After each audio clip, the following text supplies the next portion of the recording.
여러분 어떠십니까? 시간이 참 빠르죠? 벌써 봄 기운이 돌고 있고요. 제가 어제 한 목사님 만나 뵙고 주안역 모셔다 드렸는데 주안역 모셔다 드리고 돌아오는 길에 보니까 벚꽃이 폈더라고요. 그래서 벌써 봄 기운이 완연한 것 같습니다. 그리고 시간은 이번 주가 13주 차예요. 13주는 1년 중에 딱 4분의 1, 3개월이 지나면 13주가 지납니다. 우리 통독은 그래서 이번 주 월요일부터 사무엘상을 읽기 시작했는데요. 이때부터 이제 사사시대와 구분돼서 왕국시대, 다른 말로 왕국기라고 부르는 시간으로 들어왔습니다.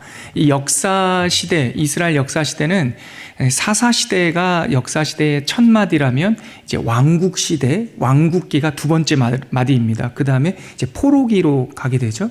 그래서 이 왕국시대를 시작하는 첫 성경이 바로 사무엘상입니다. 사무엘상은 한 사람의 출생 이야기로 시작이 돼요.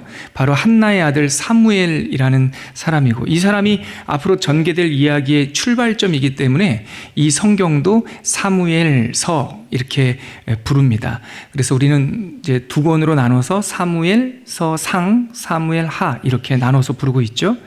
사무엘서는 상하 두 권으로 나누는데 이 각각 사무엘상과 사무엘하 이 세 명의 인물을 기억해 주시면 이야기 줄거리를 우리가 따라가는데 도움이 됩니다. 첫 번째 사무엘상, 우리 이번 주 월요일부터 다음 주까지 읽게 될 사무엘상 제1왕국기는 사무엘이라는 사람하고요, 그리고 사울하고 다윗, 이 세 사람의 인물이 사무엘상의 주인공입니다. 이어지는 사무엘하는요, 다윗이 왕으로 등극을 해요. 그래서 다윗을 시작으로 밧세바, 그리고 압살롬, 다윗의 아들 압살롬, 이 세 명의 인물이 이 사무엘하의 줄거리에 주요 등장인물이 됩니다. 그리고 사무엘서가 사무엘상, 사무엘하가 다루고 있는 시간은 약 140년이에요. 사무엘상이 약 100년. 정확히 조금 오차가 있으니까 정확히란 말도 좀 그렇지만 대략 보면 94년이에요. 그래서 어림잡아 그저 사무엘상은 100년, 그리고 사무엘하는 다윗이 왕이 돼서 소천할 때까지니까 40년. 다윗은 40년 동안 통치하거든요. 그래서 사무엘상 100년, 사무엘하 40년, 그래서 제1왕국기, 제2왕국기 합쳐서 사무엘서는 140년을 시간을 다루고 있다, 이렇게 이해하시면 됩니다. 마지막 사사가 누군가? 삼손이 아니고요, 사무엘이에요. 사사기에 기록된 12번째 사사는 삼손이지만 이 사사 시대를 쭉 이어서 사실 사무엘까지 오는 겁니다. 그래서 사무엘이 마지막 사사이고, 이 마지막 사사인 사무엘이 이 왕국기와 가교 역할을 하는 거죠. 이 마지막 사사 사무엘이 50대 후반까지 이스라엘을 지도합니다. 그러자 백성들이 우리도 주변 나라처럼 왕을 세워달라고 아우성이었죠. 그래서 50대 후반쯤에 하나님께서 보여주신 한 인물 사울에게 기름을 붓고 왕으로 세웁니다. 첫 번째 왕.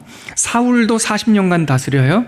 그리고 40년간 다스리고 길보아 전쟁에서 전사해요. 그게 사무엘상의 끝입니다. 사무엘상 맨 마지막 31장은 사울과 요나단이 블레셋과의 전쟁에서 전사함으로 끝나고요. 그리고 사무엘하는 그 전사 소식을 전해 들은 다윗의 이야기부터 사무엘하가 시작이 되죠. 그래서 사무엘상은 아까 말씀드렸듯이 세 명의 인물, 사무엘이 태어나고 사울이 첫 번째 왕으로 등장하고, 첫 번째 왕이 사울이 세워졌지만 하나님을 떠나게 되므로 이 다윗이라는 사람이 사울의 이 치세 아래에서 하나님의 사람으로 광야에서 빚어지는 이야기가 이 사무엘상의 줄거리입니다.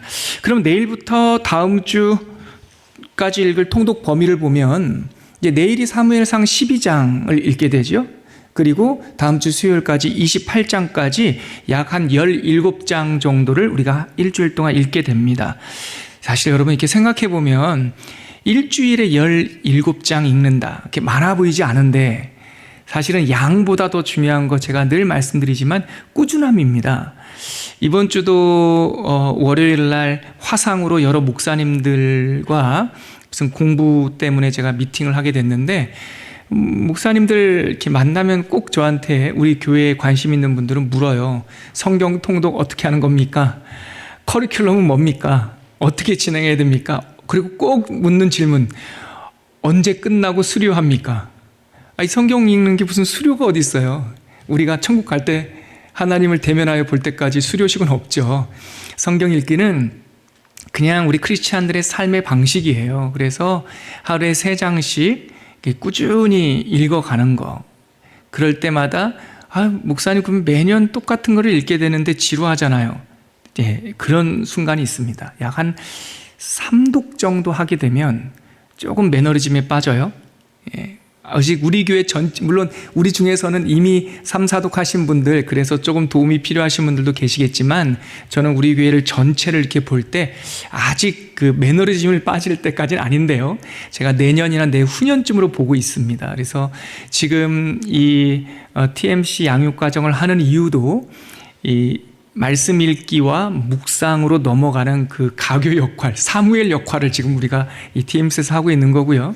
한 내년쯤 되면 우리 성도님들 중에 많은 분들이 목사님 이제 묵상, 지금까지 성경을 읽었는데 읽는 것을 졸업하는 게 아니라 하나님의 말씀을 읽는 것을 좀 더 심도 있게 읽고 묵상하는 그런 니드가 있을 거예요. 그래서 제가 준비하고 있습니다. 그래서 같이 심독도 하고 정독도 하고, 우리가 흔히 익숙한 말로는 큐티, 그리고 성경 말씀을 좀 더 하는 묵상 훈련, 뭐 이런 것들도 함께 병행하면서 그 깊이가 깊어지는 것이죠.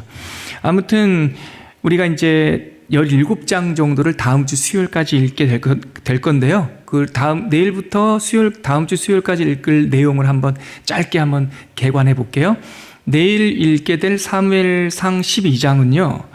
사무엘이 사울을 왕으로 세우고 고별 설교하는 거예요. 이제 한 50대 중후반쯤 된 사무엘이 사람들의 요청으로 왕을 세웠잖아요.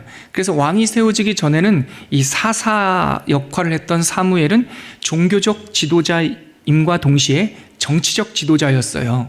근데 왕을 세우고 난 후에는 이 정치적인 지도력을 왕에게 이양해요. 왕 사울에게 이양을 하면서 내일 읽을 사무엘상 12장은 이제 사무엘의 고별 설교예요. 완전히 은퇴하는 게 아닙니다. 정치적인 리더십에서만 은퇴하는 거예요. 그래서 그 이야기를 시작으로 본격적인 사울 왕의 역사가 이제 13장서부터 시작이 되죠.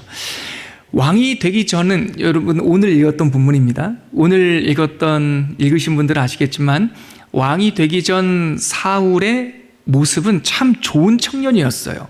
미담밖에 없어요. 그는 참 겸손한 사람이었고요. 용모가 준수했다고 하고요. 잃어버린 아버지의 나귀, 짐승을 수고롭게 찾으러 다닐 정도로 참 효자였고요. 제가 원고에는 그렇게 썼습니다. 선한 마음을 가진 순둥이와 같아요. 사울이 왕이 되기 전까지는. 근데 왕이 딱 되고 나서부터는요, 미담이 아니라 괴담밖에 없습니다. 어떻게 이렇게 갑자기 교만해지는지. 옛사람들, 우리 조상들, 선배님들의 말에 그 사람의 됨됨이를 알려면 높은 자리에 한번 앉혀보고 함께 여행을 하든지 위기를 겪어보면 그 사람의 진면목이 나온다고 그래요. 이 말이 사울에게 딱 적용이 됩니다. 사울이 왕이 되기 전에는 그렇게 용모도 준수하고 겸손하고 순둥이였는데 왕이 되고 나니까 완전히 지 마음대로예요. 자기 마음대로. 또 특별히 위기를 맞게 되거든요. 블레셋과의 전쟁이나 앞으로 여러분들 이제 내일 읽게 되겠지만 이 아말렉과의 전쟁을 통해서 급박한 상황이 딱 처하게 되니까 선지자도 없고요. 하나님도 없고요. 다 자기 마음이에요.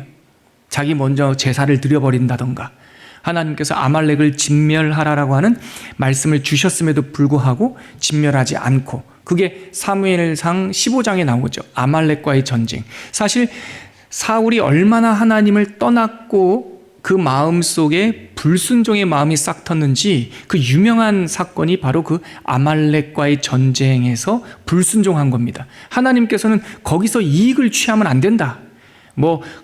고대 사회의 전통으로 보자면 헤렘, 진멸하라라고 하는 명령인데 현대적으로 바꾸면 이거예요. 너 아말렉과 싸워. 그래서 그 오래된 대적을 징계해야 돼. 근데 그 싸움에서 어떤 전리품도 취하면 안 되고 어떤 이익도 얻으면 안 돼. 우리 초원교회 성도들이 자주 하는 말로는 사사로운 것을 거기서 취하면 안 돼 하셨지만 사울은 보기에 좋은 거에 마음이 뺏겨가지고 하나님 말씀을 순종하지 않죠. 그래서 하나님으로부터 버림받는 결정적인 사건이 이 아말렉과의 전쟁 사건입니다. 이 장면에서 유명한 구절이 나오죠. 사무엘상 15장 22, 23절입니다. 여러분 한번 찾아보시겠어요? 자막도 참고하시고 바로 이 장면 사무엘상 15장 22, 23절에서 아주 유명한 구절이 나오고 하나님으로부터 사울이 버림받는 장면입니다. 우리 성경과 자막을 참고하면서 한번 읽어볼게요. 사무엘상 15장 22, 23절입니다. 시작. 사무엘이 이르되 여호와께서 번제와 다른 제사를 그의 목소리를 청종하는 것을 좋아하심같이 좋아하시겠나이까. 순종이 제사보다 낫고 듣는 것이 수양의 기름보다 나으니 이는 거역하는 것은 점치는 죄와 같고 완고한 것은 사신 우상에게 절하는 죄와 같음이라. 왕이 여호와의 말씀을 버렸으므로 여호와께서도 왕을 버려 왕이 되지 못하게 하셨나이다 하니. 아주 유명한 말씀이죠. 순종이 제사보다 낫고 하나님의 말씀을 듣는 것이 수양의 기름보다 낫다. 그리고 여기서 우리가 이 장면을 통해서 하나님께서 사울을 버렸다라고 알고 있죠. 근데 하나님이 사울을 버렸다라는 말보다 더 앞서서 기록된 대목에 우리가 밑줄을 쳐야 됩니다. 왕이 23절입니다. 왕이 여호와의 말씀을 버렸으므로 여호와께서도 왕을 버려. 하나님께서 이에 불순종을 보고 버린 게 아니에요. 인과응보적인 게 아니에요. 사울이 하나님과 단절될 수밖에 없었던 것은 사울이 먼저 하나님의 말씀을 듣지 않아요. 하나님의 말씀과 지도를 따르지 않아요. 하나님의 말씀은 길이다 했습니다. 하나님의 지도라고 하는 말, 교훈이라는 말을 길이라고도 표현됩니다. 여러분 보십시오. 사울이 여호와의 길에서 벗어났으므로 그것이 바로 이탈한 거죠. 그죠? 예. 그거 자체가 버림받은 거죠. 이것이 바로 사무엘상 15장에 나와 있는 하나님과 사울이 단절되는 장면입니다. 이때서부터 사무엘이 사울을 보지 않습니다.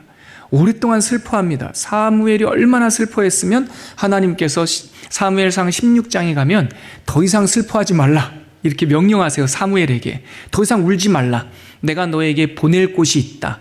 저기 베들레헴에 가면 이새의 아들 중에 내가 택한 사람이 있다라고 말을 하고 사무엘을 하나님께서는 베들레헴 작은 도시로 보내게 되는 거예요. 그곳에서 사무엘상 16장입니다. 그곳에서 드디어 향후 통일왕국의 지도자 왕이 될 다윗이 등장하게 되는 것이죠. 그것이 바로 사무엘상 16장입니다. 여러분 이렇게 기억하시면 좋습니다. 사무엘상 15장은 하나님과 사울이 떨어지는 결정적인 죄의 피크.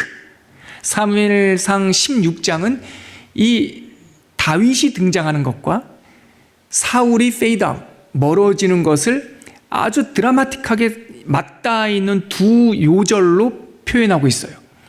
공교롭게 좀 불편하게라는 말이 좋겠네요. 불편하게 우리 성경에는요, 이 16장 13절과 16장 14절에 출판사에서 소제목을 달아놔서요, 이 13절과 14절이 이렇게 떨어져 있는 것처럼 보여요. 근데 실제 성경에는 이게 붙어 있잖아요, 이렇게. 그래서 13절과 14절은 딱 붙어 있는 구절인데 13절, 14절이 완전히 동전의 양면처럼 정반대의 이야기를 하고 있어요. 자, 우리 사무엘상 16장 13절 한번 찾아보세요. 여러분 성경을 한번 찾아보세요. 네, 좀 기다려 드릴게요.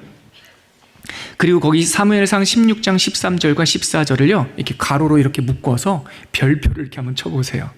두 가지가 완전히 책장이 넘어가는 듯한 효과가 있습니다. 먼저 사무엘상 16장 13절 같이 읽어볼까요? 다윗이 처음으로 등장하는 순간입니다. 시작. 사무엘이 기름 뿔병을 가져다가 그의 형제 중에서 그에게 부었더니 이날 이후로 다윗이 여호와의 영에 크게 감동되니라. 사무엘이 떠나서 라마로 가니라. 여러분 이 13절에 다윗이라는 이름이 나오지 않습니까? 실명이 성경 전체에서 처음 등장하는 순간입니다. 이 전까지는 일부러 다윗을 이름을 등장시키지 않아요.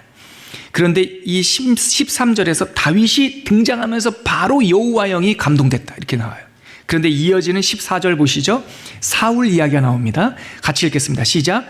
여호와의 영이 사울에게서 떠나고 여호와께서 부리시는 악령이 그를 번뇌하게 한지라. 자, 보십시오. 얼마나 드라마틱한 구성입니까? 16장 13절에 다윗이 하나님의 역사에 탁 등장하자마자 여호와의 영에 크게 감동되니라. 그리고 바로 그 14절에 가면 여호와의 영이 누구를 떠나요? 사울을 떠났다. 그리고 그에게 악신이 들어왔다. 이 13절과 14절이 딱 한 문장, 맞닿아 있는 문장으로 이 대전환을 보여주는 거예요. 세상 사람들은 몰랐을 겁니다. 바로 16장 13절이 실제적인 왕의 대관식입니다. 16장 13절에 사무엘이 다윗에게 기름을 부을 때 여호와의 영이 그에게 쫙 임하잖아요. 그게 왕의 대관식이에요. 그리고 14절에 여호와의 영이 사울을 탁 떠나는 장면이 폐위식이에요. 물론 사울의 시간이 끝나는 것은 이로부터 13, 14년이 지난 훗날 사무엘상 31장이 끝나요. 전사하면서. 그런데 그때는 사람들의 역사에서 드러나는 거고 실제적인 왕의 대관식은 바로 이 장면이다라는 겁니다. 골리앗이 등장하는 그 블레셋과의 전쟁을 계기로 두 사람이 만나요. 그리고 다윗이 사울의 사위가 되기도 하지만 이미 제정신이 아니었던 사울은 다 계속 다윗을 죽이려고 그러고 다윗은 얼마 안 가서 도망자 신세가 되죠. 이때서부터 19장서부터 다윗은 사울이 죽을 때까지 31장까지 약 10년간의 광야 생활, 망명 생활을 하게 됩니다. 여러분, 그래서요, 내일부터 읽게 되는, 내일 목요일, 금요일부터는 본격적으로 다윗의 10년간의 망명 생활이 다음 주 성경 읽기의 전체 배경이에요. 다음 주에 쭉 읽게 되는 내용, 다윗이 광야에서 어떻게 훈련받고 어떻게 하나님의 사람으로 빚어지는지에 대한 내용입니다. 사울의 살기를 피해서 도망가는 다윗의 광야 생활은 방금 말씀드렸듯이 사무엘상 19장부터 시작되어 그때서부터 다음 주까지 약 10년간의 광야 생활이 쭉 기록되고 있습니다.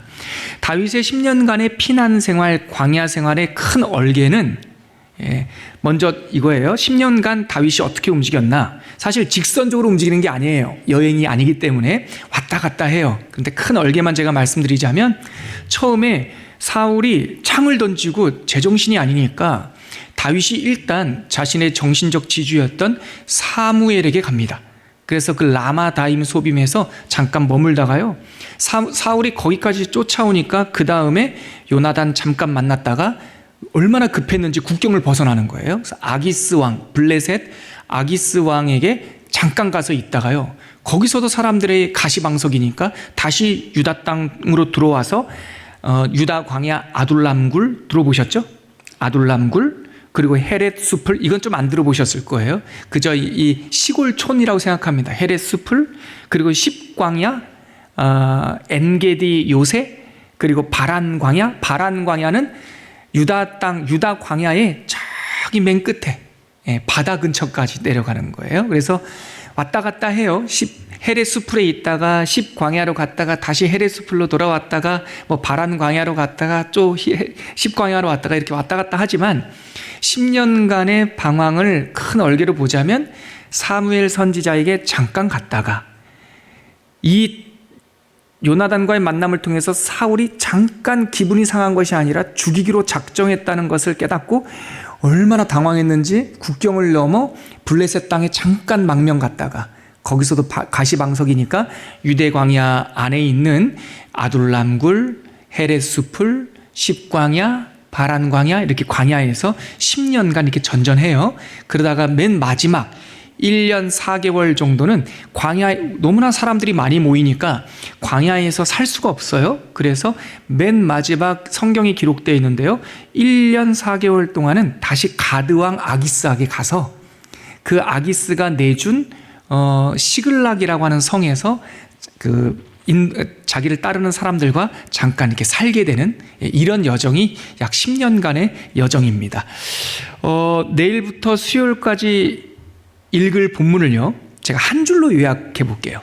혹시 자막이 준비되는지 모르겠는데 제가 이 10년간의 여정을 한 줄로 요약하면 이렇게 됩니다. 사울이 하나님을 버리고 다윗이 잠정적인 지도자로 등장하지만 여전히 살기가 등등한 사울로 인해서 다윗이 10년간 광야 생활을 했다. 이게 다음 주까지 읽을 내용을 한 문장으로 요약한 겁니다. 그러면서 여러분들한테 혹시나 도움이 될까 해서 제가 도표를 하나 만들었는데요. 제가 만들면서 이거 들어오시면서 받으셨죠? 만들면서 그래도 10년간의 여정, 사무엘상을 그래도 좀 잘 표시했다 생각했는데 오늘 낮에 제가 아내를 만나서 여보 이렇게 만들었어. 그러니까 저희 아내가 하는 말이 지하철 노선표 같아 이러더라고요.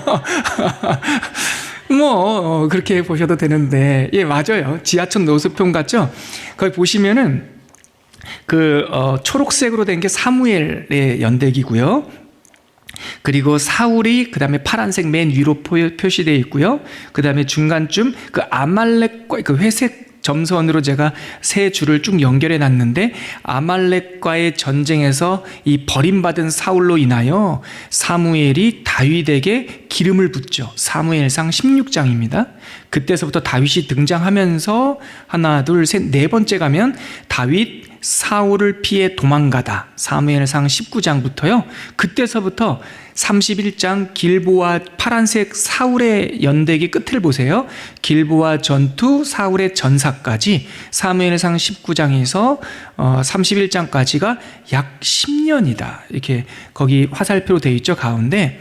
그리고 마지막에 보면 나발과 아비가일 이후에 가드왕 아기스 땅에 블레셋 땅에 가서 1년 4개월을 머물러요. 거기까지가 사무엘상 끝난 거고요. 그리고 다윗 보라색 막대 끝에 가보세요. 다윗이 헤브론에서 12지파의 왕이 아니라 유다 지파의 왕으로 먼저 등극을 해요. 여러분 저를 한번 보시겠어요? 자막을. 예. 다윗이 사무엘 하에 가면 사울이 죽었다는 얘기를 듣고 무정부 상태가 된 거잖아요. 요나단도 죽었으니까.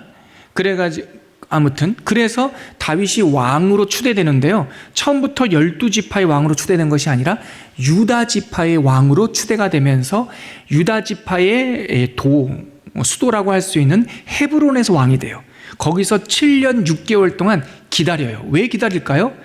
북쪽에 11지파가 베냐민 지파 빼면 10지파가 이스보셋이라고 하는 사울의 아주 막내 철없는 아들을 왕으로 세웠거든요. 꼭두각시 왕으로.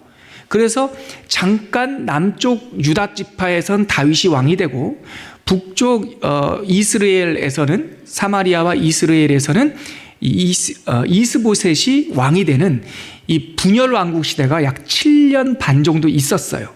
그게 사무엘 하입니다. 다음 주에 우리 에바 전우사님 통해서도 한 번 더 정리를 한번 해드릴게요. 그렇게 사무엘 하가 시작이 돼요. 네. 그래서 도표를 한번 참고하셔서 10년간의 여정을 한번 보시면 좋을 것 같아요. 자, 저는 이 본문 속에서 여러분들에게 이제 대략적인 얼개는 이렇고요.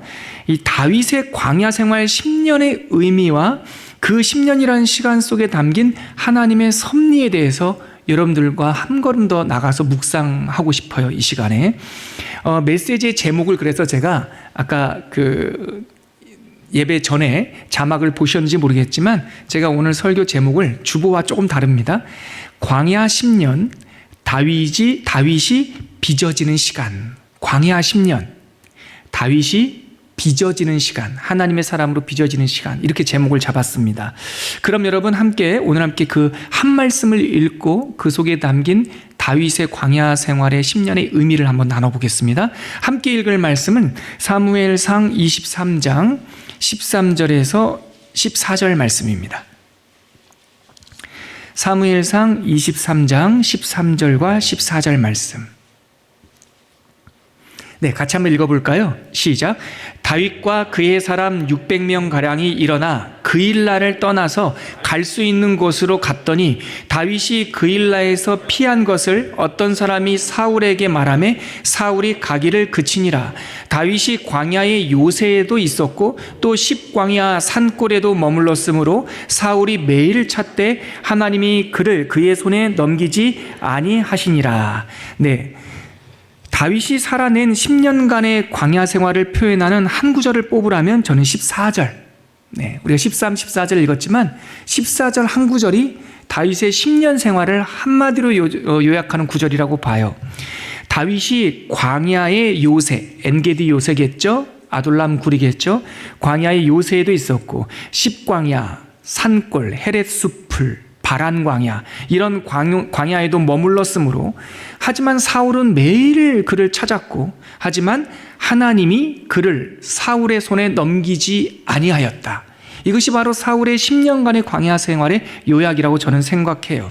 다윗은 아둘람 굴을 비롯해서 아까 말씀드렸던 헤렛수풀, 엔게디 요새, 바란 광야, 십광야 등 여러 곳을 떠돌았습니다.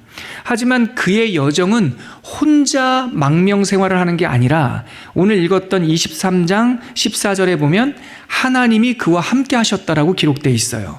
하나님께서 그를 넘기지 않았다, 지키셨다는 얘기죠.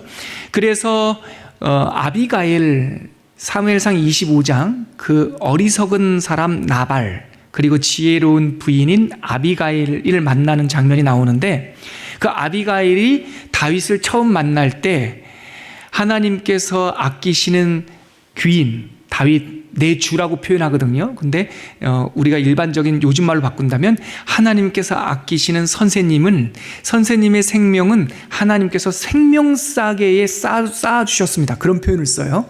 그러니까 다윗은 10년 동안 방황하면서 했지만 하나님께서 다윗을 지켜주신 거예요.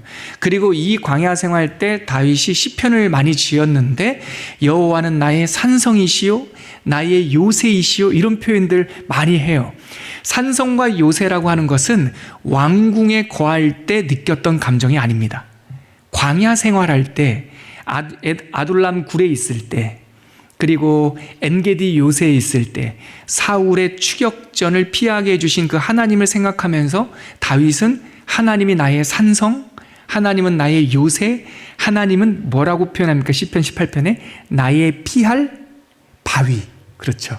아니, 왕이, 우리가 흔히 생각하기로 왕족으로 태어나서 평생 왕궁에 살았으면 피할 요새는 뭐며 피할 바위는 뭐며 나의 산성은 뭐, 도망자 때에 느꼈던 하나님의 은혜인 거예요.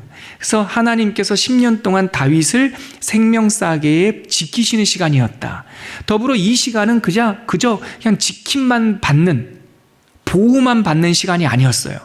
견디어야만 한 시간이 아니라 이 시간을 넘으면서 다윗은 목동에서 왕으로 빚어지는 거예요. 히브리 사람들은 광야를, 제가 여러 차례 말씀드렸는데, 히브리 사람들 히브리어로 광야를 뭐라고 말한다고 그랬죠? 미드바르라고 한다고 그랬어요. 이건 읽기에 따라서 미드바르, 말씀이 들려오는 곳이라는 뜻도 되고요. 미드바르라는 말로 읽으면 바람으로 다져지는 곳이라는 뜻도 돼요. 그러니까 광야 10년은 하나님의 말씀을 듣는 장소였고, 이 시대의 그 바람, 혹은 바람, 루아흐, 이 네페시, 이거는 성령을 상징하기 때문에 이 하나님의 바람으로 다윗이 단단하게 다져지는 시간이 이 10년이었다는 거예요. 그래서 저는 여러분들과 함께 이 영적인 사관학교처럼 10년간 다윗이 광야를 통과하면서 어떤 훈련을 했는가, 하나님이 하나님의 사람을 빚으시는 그 레슨은 뭐였을까, 몇 가지만 전해드리고 싶어요. 물론 굉장히 많습니다. 이 19장부터 31장까지 우리가 내일부터 쭉 읽을 내용들을 보면 그 속에서 정말 보석처럼 빛나는 하나님의 돌보심을 우리가 찾을 수 있지만, 저는 그 중에 5가지만, 이 광야 레슨을 통해서 하나님은 첫째, 다윗을 하나님을 의지하는 시간으로 이 레슨을 사용하셨다라는 것을 전하고 싶어요. 둘째는 20년 동안 백성들을 체휼할 수 있는 시간이었어요, 다윗이. 셋째, 이 10년간의 광야 생활 속에서 다윗은 하나님과 소통하는 것을 배웠어요. 네 번째, 이 10년간의 광야 생활을 통해서 백성들과 함께 준비되는, 구비되는 시간을 갖게 됐어요. 끝으로 제가 여러분들에게 소개하고 싶은 광야에서의 5번째 레슨은 하나님의 때를 기다리는 그 훈련 시간이 바로 이 광야 10년이었다고 저는 봐요. 제가 말씀드린 5가지를 하나씩 조금 부연 설명을 덧붙이자면, 먼저 다윗을 하나님의 사람으로 빚었던 광야의 5가지 레슨, 첫 번째, 말씀드렸던 첫 번째, 이 시간은 하나님을 의지하는 시간이었다. 여러분, 21장 13절에 보면, 21장 사무엘상 21장 13절에 보면 다윗이 첫 번째 경황이 없어가지고 너무 놀랬던지 국경을 훅 넘어가요. 블레셋 땅으로 가요. 뭐 비슷한 상황은 아니지만 우리나라 임진을 한 때 일본군, 일본의 부산항에 상륙했다는 얘기를 듣고 선조대왕이, 그리고 상당수의 많은 신하들이 아니 뭐 왜구가 들어왔으니 저러다 말 겁니다. 그러다가 몇 개월 만에 그 외병이 한양으로 진군한다는 얘기를 듣고 한양을 버리고 왕이 도망가잖아요. 얼마나 경황이 없었냐면 선조대왕은 압록강을 넘어서 명나라로 넘어가려고 했어요. 그때 뭐 이런저런 그 왕에 대한 평가를 그 생각만 했다는 것만으로도 선조대왕을 되게 이렇게 나쁘게 평가하는 사람들이 많죠. 어떻게 왕이 국경을 버리고 넘어가냐. 그런데 여러분, 당황하면 그럴 수 있지 않겠습니까? 예전에 6.25 때도 그랬고, 갑작스럽게 전란이 일어나면은요, 나도 모르게 국경을 막 넘어가요. 다윗도 그랬습니다. 갑자기 사울이 그냥 한두 번 서운하고 시기심이 아니라 정말 죽이려고 한다는 것을 요나단을 통해서 알았어요. 그러자마자 이 다윗은 경황 없이 진보다리도 안 챙기고 블레셋 땅으로 넘어가거든요. 그런데 아까도 말씀드렸듯이 그 땅에 있는 신하와 왕들이 이 다윗을 곱게 받겠습니까? 그래서 사무엘상 21장에 보면 다윗이 아기스 왕 앞에서 미친 척하였다 그래요. 수염에 침을 흘리며 문짝에다가 몸을 막 긁었대요. 여러분, 광야 생활은요, 내가 의지할 수 있는 게 아무것도 없다라고 하는 그것을 배우는 시간과 장소입니다. 가족도, 친구도, 내가 모아놓았던 물질도, 명성도 광야로 들어가면 다 쓸모 없어집니다. 심지어 사무엘상 21장 내용을 통해서 우리는 뭘 알게 되냐면, 광야 생활에 들어가면요, 자존심도 없어집니다. 어쩌면 원수 앞에서 미친 척이라도 해서 목숨을 보존해야 될지도 모릅니다. 그런데 그렇게 내 가족, 친구, 물질, 학력, 뭐 내가 쌓아놨던 커리어, 심지어 자존심까지 다 내려놓을 때 광야에서 무엇을 배우게 되냐면 하나님을 의지하는 것을 배웁니다. 출애굽 백성이 날마다 만나를 아침에 거둬들였던 그 40년간의 훈련이 그겁니다. 하나님께서 한 번에 줄 수 있지만 왜 매일 아침마다 만나를 주어야 했습니까? 하나님을 의지하는 훈련이에요. 두 번째, 아까 제가 여러분들에게 소개했던 광야 10년에 다윗을 빚어가는 두 번째 하나님의 레슨은 뭐냐? 백성들을 체휼하는 시간이었어요. 지도자, 리더에게 있어서 가장 중요한 덕목은 컴패션이에요. 체휼하시는 거예요. 예수님의 성육신 사건을 통해 히브리서는, 또 로마서는 우리들에게 그는 우리의 아픔을 체휼하신다는 표현을 써요. 우리의 고통을 모르는 분이 아니라고 그래요. 예수님은. 왕인, 다시 말해 예수님의 예표인 다윗은요, 광야 10년 동안 가난한 자, 억울한 자, 빚진 자, 슬픔 당한 자들을 알게 돼요. 그 대표적인 장면이 아둘람, 가드 땅에 갔다가 가시방석이어가지고 다시 정신 차리고요, 다시 유다 광야로 들어와요. 그리고 아둘람 굴에 들어갔잖아요. 아둘람 굴에 들어가니까 사람들이 막 모여왔죠. 22장에 보면 환난 당한 자, 빚진 자, 마음이 원통한 자, 누구도 주목하지 않던 이 변두리 사람들이 막 모인 거예요. 그 사람들과 함께 10년 동안 살았어요. 그래서 다윗은요, 10년 광야 생활 동안 억울함이 뭔지 체휼해요. 빚진 게 뭔지 체휼해요. 원통함이 뭔지 체휼해요. 이것을 아는 지도자가 된 거예요. 그가 성숙하게 된 것을 어디서 알게 되냐면 그렇게 유대 광야에 있을 때, 여러분 저 한번 보시겠어요? 이거 혹시 아십니까? 다윗이 경험 없이 피난 가다가 높당이라고 하는 곳을 지나가잖아요. 거기에 너무나 경황이 없어 먹을 것도 없다고요. 그래서 제사장 아히멜렉이라는 사람을 찾아가요. 그래서 아히멜렉은 이 상황을 모르고 정치적인 역학관계도 모르고 왕의 사위이자 골리앗을 쓰러뜨린 다윗 장군이 왔다고 하니까 환대했죠. 다윗이 내가 특수임무를 띠고 있는 중이어서 먹을 것이 없습니다. 제사장이시여 혹시 먹을 게 있습니까? 그래서 높당에 있는 아히멜렉이 성막에서 물려낸 떡을 대접을 하잖아요. 그리고 내가 급하게 오느라고 무기도 안 갖고 왔는데 혹시 무기 있나요? 아히멜렉은 말합니다. 당신이 쓰러뜨린 골리앗의 칼이 여기 있다고. 이거라도 필요하시면 가져가시라고. 이것을 그 옆에 그 사울의 양들을 치고 있던 도액이라고 하는 애굽 사람이 보고 고자질을 하잖아요. 그래서 사울이 제정신이 아니니까 군사들을 이끌고 그 높당에 와가지고 아히멜렉을 비롯하여 제사장 가문 85명을 학살을 해요. 그래서 그 학살당하는 참혹한 상황 속에서 아히멜렉이라는 제사장의 아들 아비아달이라는 사람이 다윗한테 막 도망을 오죠. 도망와서 이 아둘람 굴에 찾아온 거예요. 그때 다윗이 뭐라고 말하냐면 네 아버지 집의 모든 사람 죽은 것은 나의 탓이더라. 이렇게 막 애통을 해요. 아니 자기가 죽였습니까? 그리고 그 벌어진 상황이 사실은 사울의 제정신이 아닌 그 특수한 상황이었는데 다윗은 아버지를 잃고 졸지에 일가 친척을 다 잃은 그 아비아달이 찾아오니까 그 사람한테 내 탓이라고 내 잘못이라고 하면서 함께 애통한단 말이죠. 광야 10년을 통해서 다윗은 백성들의 아픔, 백성들의 슬픔, 배고픔, 빚진, 원통함 이런 것들을 다 채우라는 훈련을 했어요. 셋째, 이 광야 10년 동안 하나님께서 다윗에게 하신 레슨은 하나님과 소통하는 시간을 훈련하게 됐어요. 방금 그 아히멜렉 높 땅에 있는 제사장 85명이 죽을 때 한 사람이 피난왔다 그랬죠. 아비아달. 제사장의 아들이었기 때문에 그 또한 제사장이었어요. 오면서 에봇을 갖고 왔다 그래요. 제사장 유니폼. 제사장 유니폼은 이 통으로 짠 그 세마포를 입고 그 위에 에봇이라고 하는 조끼를 입고 그 위에 판결 흉패라고 하는 이 가슴 흉패를 딱 이 세팅하고 모자 쓰면서 이 의관을 깨끗하게 입는데 그 판결 흉패 에봇 안에 우림과 둠밈이라고 하는 이 돌이 있어요.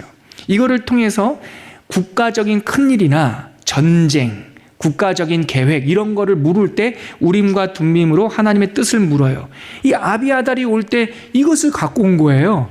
이때서부터 다윗은요 무슨 일을 하든지 다윗이 여호와께 여짜와 이르되 다윗이 여호와께 여짜와 이르되 전쟁에 나갈 때나 아말렉 사람들 오늘 아침 예배 본문이었는데 아말렉을 쫓아갈 때나 또 뭐 여러 가지 일을 할 때마다 다윗은 평소에도 기도하던 사람이었는데 이 아비아달을 통해서 항상 하나님께 묻는 훈련을 해요. 광야 10년 동안 다윗을 하나님께서는 어떻게 빚으셨다? 하나님의 리더는 하나님의 뜻을 묻는 사람들이다. 우리가 여기서 배워야 될 것이 많습니다. 여러분, 이 땅의 성도는요, 이 시대의 리더입니다. 교회는요, 리더입니다. 그래서 우리는 사람의 유행이나 사람의 뜻, 다수결이 아니라 우리의 모든 생각의 첫머리에 하나님이라면 어떻게 하실까? 무엇이 하나님의 법이냐? 무엇이 하나님의 뜻이냐? 이 하나님의 법과 뜻을 우리들의 삶 속에 어떤 식으로 적용해야 되는가? 이걸 계속 물어야 되는 거예요. 우리 중에 혹시 광야 생활을 통과하시고 계신 분 있을지 몰라요. 하나님께서 제일 원하시는 레슨 중에 하나는 하나님의 뜻을 분별할 줄 아는 사람. 묵시가 없으면 백성이 방자히 행한다고 했습니다. 그 묵시라는 말은 어떤 환상을 말하는 것이 아니라 하나님의 말씀 뜻입니다. 하나님의 뜻을 모르면 교회가 어디로 가겠습니까? 우리가 하나님의 뜻을 모르면 우리 인생은 어디로 가겠습니까? 다윗은 광야에서 하나님의 뜻을, 하나님과 소통하는 시간을 갖게 되었어요. 네 번째 레슨은 백성들과 함께 준비되는 시간이 광야 10년이었어요. 광야는 하나님이 다윗 한 사람만 준비시키는 학교가 아니었습니다. 하나님께서는 당신의 뜻을 이룰 때 성경을 보면 반드시 돕는 사람을 보내주십니다. 여러분, 이거 제가 성경 읽다가 깨달은 바예요. 여러분, 우리가 주의 일을 할 때 하나님의 뜻을 분별해야죠. 그럴 때 이것을 보셔야 됩니다. 하나님께서는 꼭 사람을 보내주십니다. 홀로 하게 하지 않으십니다. 그리고 하나님께서는 어떤 일을 우리에게 명하실 때 물질을 주십니다. 아니, 우리가 무슨 수로 나 혼자 합니까? 우리가 무슨 수로 내가 벌어서 합니까? 하나님의 일은요, 반드시 돕는 사람을 보내십니다. 그리고 반드시 그것을 할 수 있는 능력과 재능을 구비시켜 주십니다. 그래서 광야 10년 동안 하나님께서는 훗날 10년 후 다윗 왕궁의 리더들이 될 사람들을 훈련시켜요. 근데 그 사람들이 처음에는 어떤 사람이었습니까? 원통한 자, 억울한 자, 빚진 자, 도망친 사람, 상처 있는 사람, 이런 사람들 400명이 왔어요. 근데 아까 우리가 읽었듯이 23장 읽었듯이 몇 명이라고 되어 있습니까? 600명이라고 되어 있어요. 처음에는 부녀자들과 아이들까지 합쳐서 400명이 아둘람굴에 모였는데 얼마 안 가서 장정들만 600명이 모여요. 이 사람들이 훗날 다윗의 30용사가 돼요. 다음 주에 우리 에바 전도사님이 다윗과 함께한 이 30용사의 면모를 나눠주실 텐데요. 처음에 다 변두리 사람들입니다. 볼품없는 사람들입니다. 심지어 그 중에는요, 이방인도 있습니다.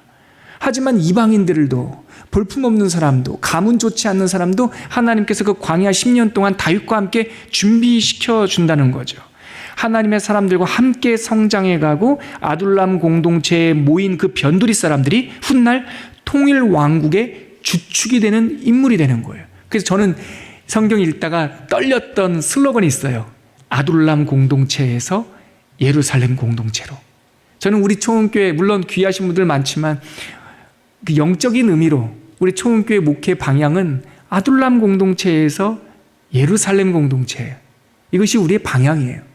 우리는 광야에서 독립국가 세우려고 이 땅에 텐트 치고 살려고 부름받은 사람들은 아닙니다. 이 땅은 광야와 같고 어쩌면 우리 주변과 우리의 상황이 이 아둘람 공동체처럼 여러 가지 것들이 불비할 수 있지만 우리가 바라보는 표대는요, 예루살렘 공동체예요. 우리는 하나님의 나라를 소망하면서 가는 사람들이에요. 그 유진 피터슨 목사님께서 그의 자서전에서 이런 표현을 썼는데 참 제가 좋아하는 문장입니다. 제가 한번 읽어드릴게요. 하나님의 나라처럼 커다란 규모로 일어나는 변화나 혁명의 가장 효과적인 전략은 주변부, 즉 변두리에서 일하는 소수의 사람들에게서 나온다. 제가 다시 한번 읽어드릴게요. 중요한 문장입니다. 하나님의 나라처럼, 하나님 나라 운동처럼 커다란 규모로 일어나는 변화와 혁명, 하나님이 혁명을 일으키는 가장 효과적인 전략은 주변부, 변두리에서 일하는 소수의 사람들에게서 나온다. 제 가슴에 새겨져 있는 문장입니다. 한 사람입니다, 여러분.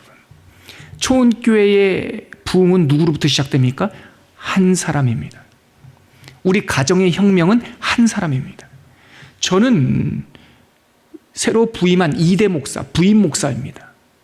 제가 왔더니 어떤 부분은 부족한 것도 있고 어떤 부분은 방대한 부분도 있습니다. 어떻게 하면 목회팀이 잘 구비될까요? 담임 목사 한 사람의 정신입니다. 어떻게 하면 초원교회가 좋은 방향으로 하나님의 사역에 꿈을 꿀 수 있을까요? 장로님 한 사람의 헌신입니다. 안수집사회 어떻게 하면 활성화시킬 수 있을까요? 안수집사의 모임에 안 나오는 사람들을 변화시키려고 하지 마세요. 그대, 여기 앉아있는 그대가 변화되면 되는 거예요. 한 사람. 권사회가 어떻게 하면 기도로 교회를 세워나가 이 은혜올의 기도를 가득 채우는 하나님의 권사회가 될까요? 다수가 아니에요. 변두리에서 애통하는 한 사람이에요. 우리 초원교회가 지난 3년의 코로나를 용기 있게 통과할 수 있었던 것은 여러분 평일날 한번 나와보세요. 따로 시간 정해놓은 게 아닌데 곳곳에서 엎드려 기도하는 권사님들이 계세요. 그 한두 사람이에요. 하나님 나라처럼 커다란 규모로 일어나는 변화와 혁명은 주변부에서 일하는 소수의 몇 명으로부터 시작되는 거예요. 거기서 부흥이 시작되는 거죠. 바로 하나님께서는 이 10년의 광야 생활 동안에 억울한 자, 원통한 자, 빚진 자와 함께 다윗과 함께 그들을 준비시켰다는 겁니다. 마지막 5번째 제가 제시하고 싶은 광야에서의 레슨은 뭐냐? 하나님의 때를 기다리는 훈련을 시켰어요. 23장 13절에 보면 다윗은 이런 말을 합니다. 내 손이 왕을 해하지 아니하리이다. 이게 무슨 말입니까? 다윗이요 2번씩이나 사울 왕을 죽일 수 있는 기회가 있었어요.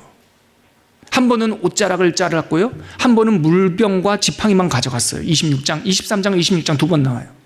여러분, 죽일 수 있었어요. 원수가 아플 수 있었어요.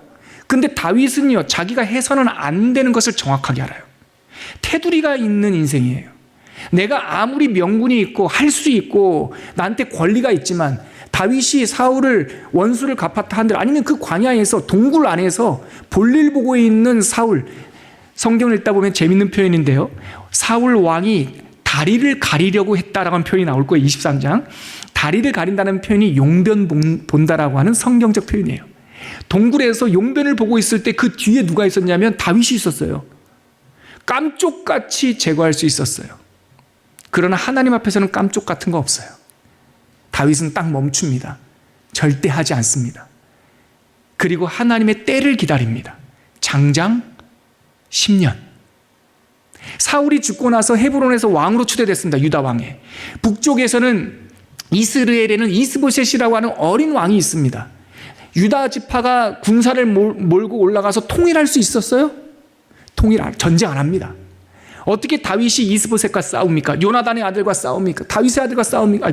사울의 아들과 싸웁니까? 싸울 수 없습니다. 그래서 7년 6개월을 기다립니다.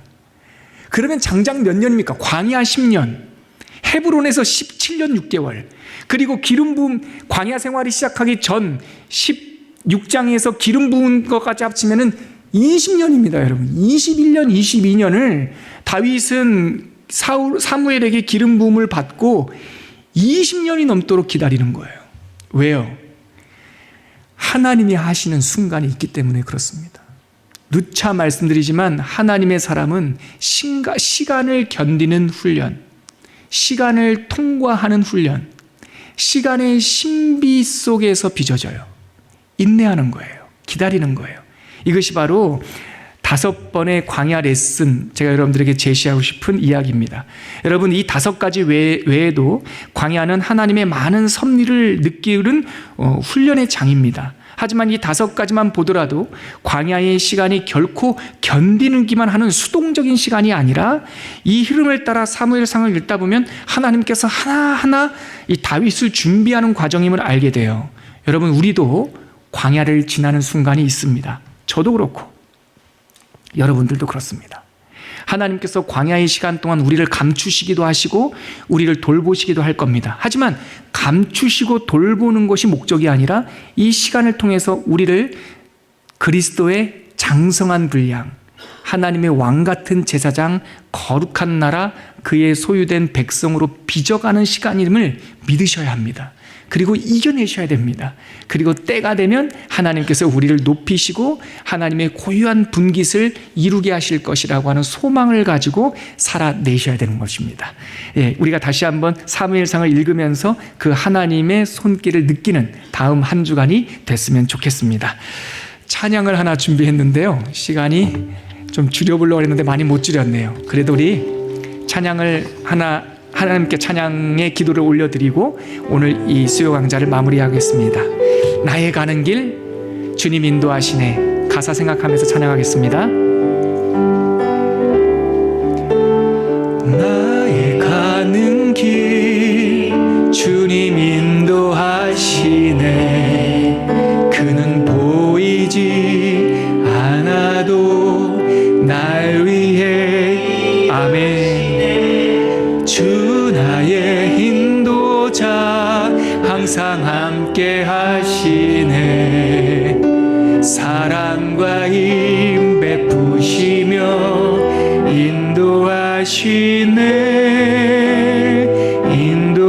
인도하시네. 광야의 길을 만드시고 광야의 길을 만드시고 날 인도해. 사막의 강 만드신 곳 보라. 하늘과 땅 편에도 주의 말씀 영원히 내 삶 속에 새 일을 행하리. 나의 가는 길 주님 인도하시네. 그는 보이지 않아도 날 위해 일하시네. 주 나의 인도자 항상 함께 하시네. 사랑과 힘 베푸시며 인도하시네.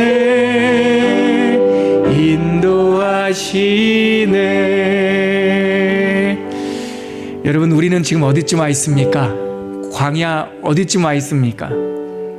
이제 막 아둘람 굴에서 광야 생활을 시작하는 분도 계실 테고, 어쩌면 그 시간을 다 통과한 우리 장로님, 권사님들처럼 헤브론에 계신 분도 계실 겁니다.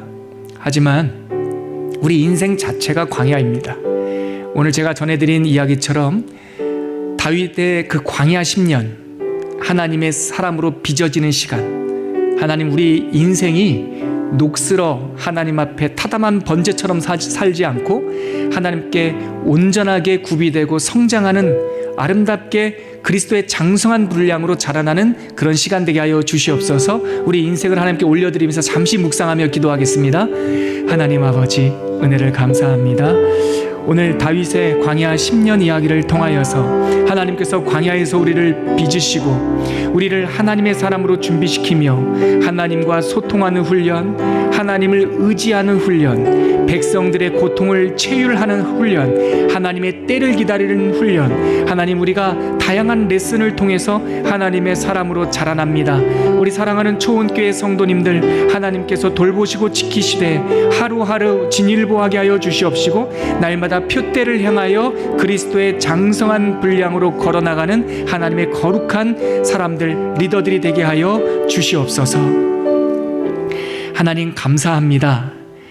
다윗의 10년 광야 생활은 그저 견디는 고난의 시간이 아니라 하나님의 사람으로 훈련되는 영성의 사관학교임을 알게 되었습니다. 우리 인생도 그런 의미가 있게 하여 주시옵시고 어제보다 오늘이, 작년보다 올해가, 올해보다 내년이 더욱더 하나님의 사람으로 구비되어지고 아름다워지는 우리 초원교회, 또한 초원교회 귀한 성도님들, 이 땅에 당신의 백성들 될 수 있도록 빚어주시고 이끌어 주시옵소서. 그렇게 하여 주실 줄 믿사오며 예수 그리스도의 이름으로 기도합니다. 아멘.